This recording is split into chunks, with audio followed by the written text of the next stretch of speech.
So this is a video that I've never ever seen made or even talked about on YouTube Fitness, and for good reason. What did it cost? Everything. I, as a fitness content creator, could be hurt financially by this video. And that is the primary reason why this is never ever talked about in the fitness industry. So the biggest problem in the fitness industry is a gap in the incentives between content creator and content consumer. So in other words, what a content creator wants and what a content consumer wants are often inherently very different things. In this video, I'm going to talk about supplements, coaching, steroids, lies, and advice, and talk about how for each factor, this discrepancy in incentives leads to a big problem for you, in particular, the content consumer. First, let's talk about supplements. Now, I take 2 supplements at the moment, a fiber supplement because I'm cutting and it helps with reducing hunger, and then also a casein protein powder. 2, just 2, nothing else. The vast majority of like affiliate links or influencers sending out what they take, a lot of them don't even take those. And if they do, it is a very, very small piece of the puzzle. It's not the reason why they look the way they do. That is genetics or hard work or steroids or a combination thereof. And a lot of supplement companies overhype and overmarket their supplements to a massive degree. Why? Because on both sides, the incentive for most people is to make money. That is their primary goal. Whether they're an influencer, whether they are a company, they want to make money. What do you want from the supplement? You want results, right? You want it to be safe, you want it to be effective, you want it to work, and you want it to be affordable as well. That is not the same incentives as a lot of supplement companies. And so this discrepancy often leads to a lot of issues. Now, there are people in the supplement industry, Mike Matthews, Sean Alawani, who are doing things the right way. And I think it is possible to be successful when doing things the right way. But it is more difficult and your profits will almost certainly be lower than going the V-shred route and just underdosing everything, overhyping everything, and lying through your teeth. That's just the sad reality of the situation.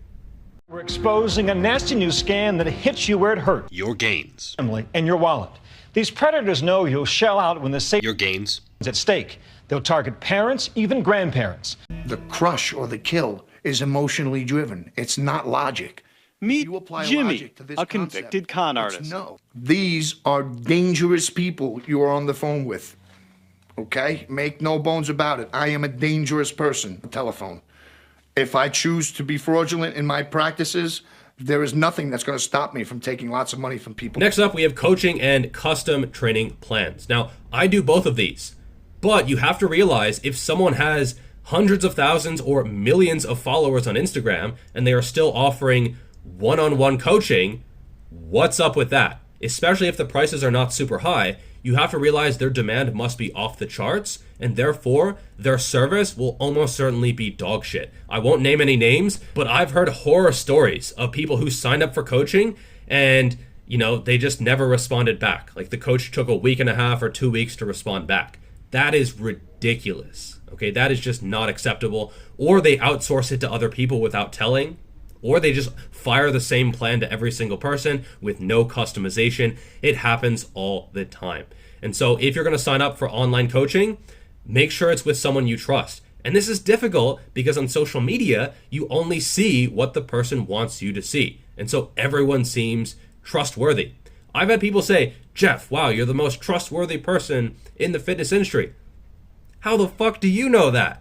You're only seeing what I want you to see. Okay, you're not seeing me fuck up in the gym. Well, actually, I do show my fuck ups, but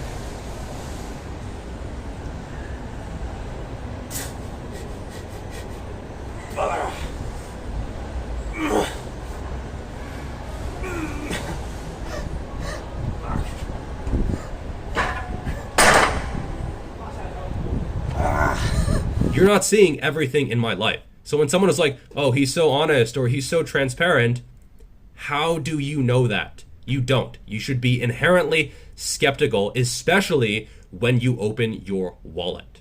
And one thing that a lot of coaches won't say is that you can get good results yourself. Okay, if you write your own training plan and work hard, odds are you're going to get pretty decent results. A lot of people are peddling these magic exercises or magic plans or special protocols.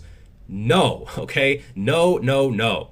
It doesn't work that way. There is no magic training plan or magic exercise. Everything works to a certain extent. You can optimize your program, you can have an optimal or suboptimal program, but it's not like you're going to have night and day results. Yes, that statement might hurt me financially. At this point, honestly, it doesn't really matter, and so I would rather just be honest and say a custom training plan might help marginally, but it's not like you're going to get 10 times the results. Next up, we have steroids. Do I really have to explain this one? This falls into two categories. One, the fake naturals who take steroids and just don't talk about it because obviously if they take steroids, that diminishes their marketability. It means that, oh, well, they got results from steroids. Maybe, just maybe, they don't know what the fuck they're talking about. Even if they're vegan or have an organic diet or whatever the fuck, if you take a bunch of steroids, you're going to see a bunch of results, especially if you pile that on really, really good genetics. So they don't talk about it. They lie about it or just don't mention it at all. And this happens all throughout the industry on a very, very prolific level. Or people are honest about their usage, but not honest about how much it actually helps. I've seen so many people downplay the effect of steroids. They make a massive result. Here, for instance, someone literally recomped into a bodybuilding show. Okay, so they stayed the same weight and ate over 3,000 calories during the entire prep and went from like fairly lean to absolutely fucking shredded.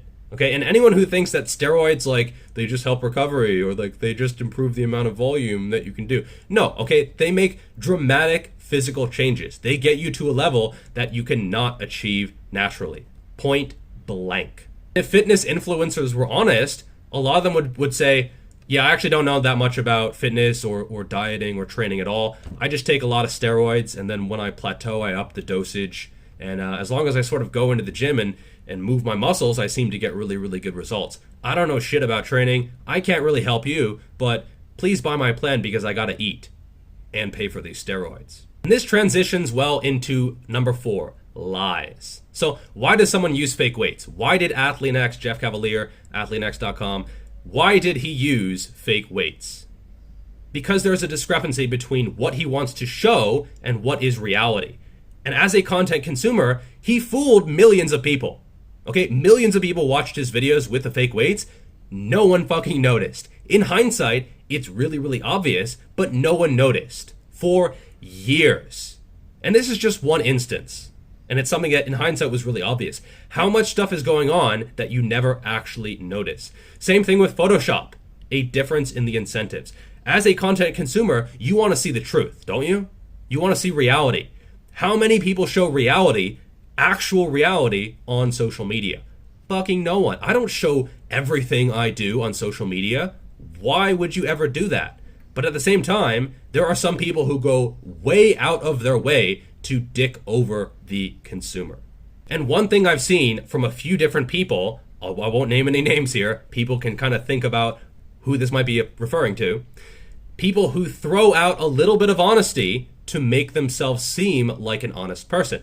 So they might say something like, buy my whatever to make me rich. And then you think, wow, who says that? He must be really honest. He's a really honest guy. But it's just chum. Okay, he's throwing out something to make himself or herself seem really honest, but there are other things that they are not being honest about. Hungry after already eating today. She's a little shy, so be So this is something you need to be really careful. If someone like presents themselves as like a super honest person, be careful. Next up, we have advice. Now, some people have said, Geoff, you're not really triggering the algorithm. I know. I can tell. Trust me, after hundreds of videos, I know that I am not getting any favors from the algorithm. Why?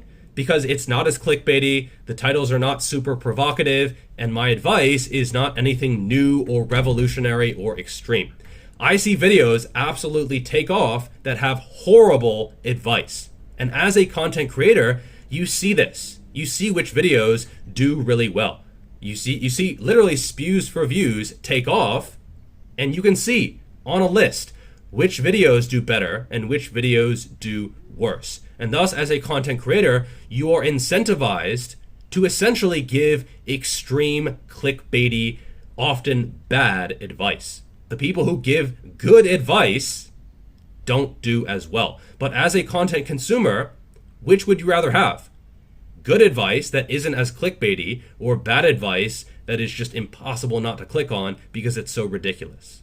That is the state of social media. And every single content creator can feel this. They can feel what videos do well. They can see who is doing well. The guy who puts out, 2 or 3 biceps videos a week, his fans are rocketing upwards, even though the advice is just bullshit for naturals. And it's tough. And that is the gap between what people actually need to hear and between what actually does well on the platform for the content creator. And again, this discrepancy is what causes just about every problem in YouTube fitness. So, like the video, share, subscribe, and notifications, all that good shiz, and I will see you, maybe, in the next video. Peace.